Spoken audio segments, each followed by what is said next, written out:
Hi everyone, it's Janice. Welcome back to my channel. So for today's video, I'm going to be showing you guys what's on my iPad, including the apps that I use and the accessories that I have. So let's get started with the accessories.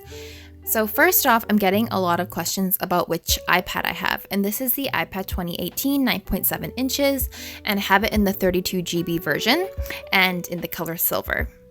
So with education pricing and with the Apple Pencil, it was altogether around $575 Canadian after tax. And so far, I'd say it's been well worth the price, but that's a whole nother story. That's for another video. So let's save all of that information for that video. So the case that I have on it is a magnetic flip case that I got on Amazon, and I'll link all the accessories that I have in the description box below so you guys can just quickly access it and maybe get your own if you like it. And the case is in a nice marble pattern. What I like most about it, besides the marble pattern obviously, is that you can flip the cover to make your iPad stand up. And I do this when I'm like watching videos on YouTube or Netflix, and it's just really handy because you don't have to like watch it like flat on the table or anything. So that's the case. Next up, I've gotten so many questions about what this thing is on my Apple Pencil and where I got it.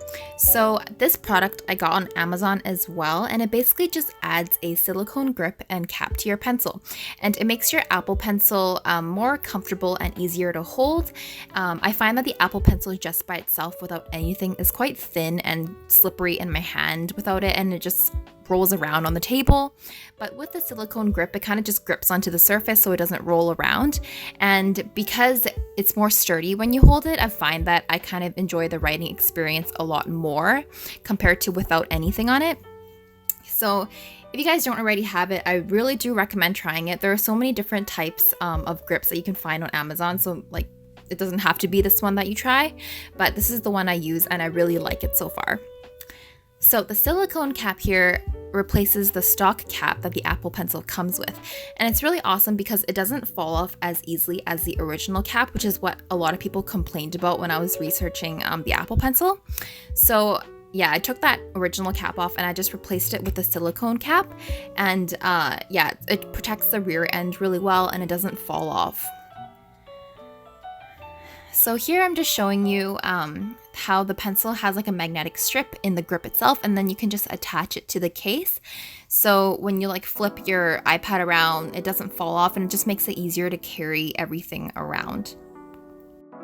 So I carry my iPad and Apple Pencil in a little pink cat pouch. This pouch is actually a cosmetic pouch. It's not meant to be like an iPad pouch at all, but I just thought it was cute and it fits everything. So this is what I use to carry around my iPad and Apple Pencil when I go to school. And then I have a separate pouch to put the charger in. The one thing about the charger is that I always keep the little adapter for the Apple Pencil attached to the charger, just because it's such a small piece that I don't want to risk losing it. So yeah, it's always attached to the charger, and I always keep the charger in my pouch if I'm not using it.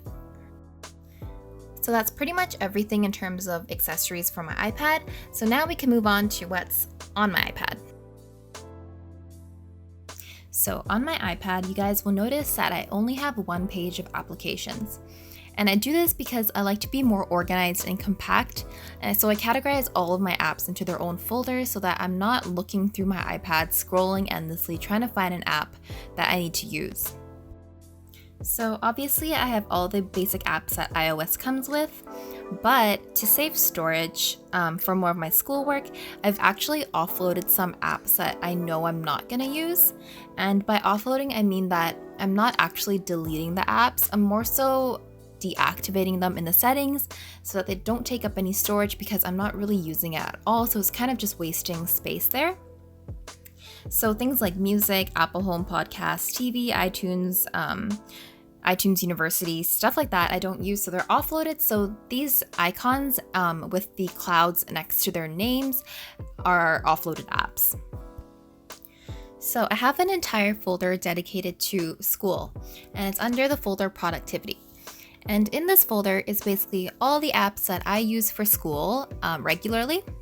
So first things first is Quizlet. So I use Quizlet for making flashcards, and I make these flashcards on my computer, but they're easily accessible on the iPad, so I practice on the iPad when I have time as well. And if you guys are interested in how I make flashcards on Quizlets, I have a video on that as well.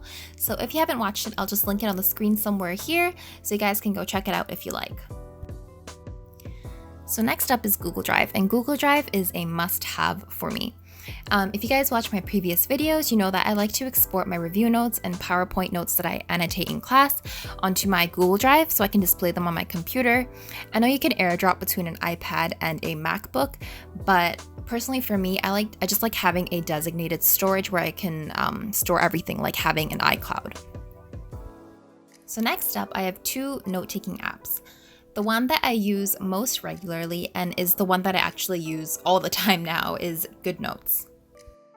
I use GoodNotes for annotating my in-class notes, making review notes, annotating PDFs, pretty much everything. The next note-taking app is Notability. This is the first note-taking app that I used, but I no longer use it anymore. I'm not going to get too much in depth about it. I'll make a separate video about GoodNotes versus Notability and why I chose one over the other, so I'll save that for another time.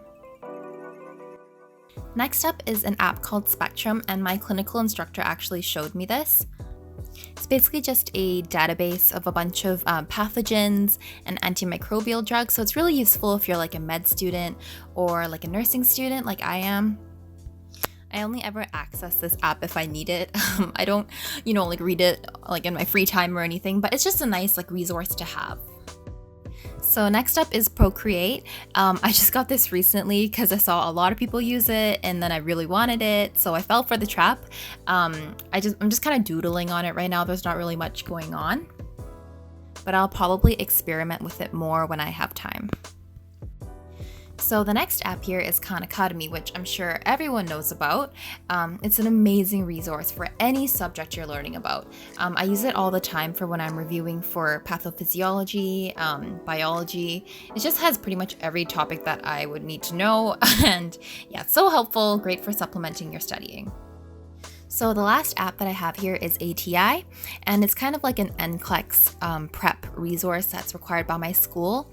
So I use this app for any of the readings that I need to do. Besides the readings, I do everything else regarding ATI on my laptop. So that's about it for what's on my iPad in terms of what I use for school. For social stuff, I don't really have a lot of social media things on here. I just go on like Reddit, Facebook Messenger, Netflix, YouTube, and that's about it. But my iPad is mostly reserved for school, so there's really not much else that's on here. And that's about it for this video. So if you guys enjoyed it, please give it a thumbs up, subscribe, leave a comment if you like, and I'll see you guys in my next video. Thanks for watching and happy studying!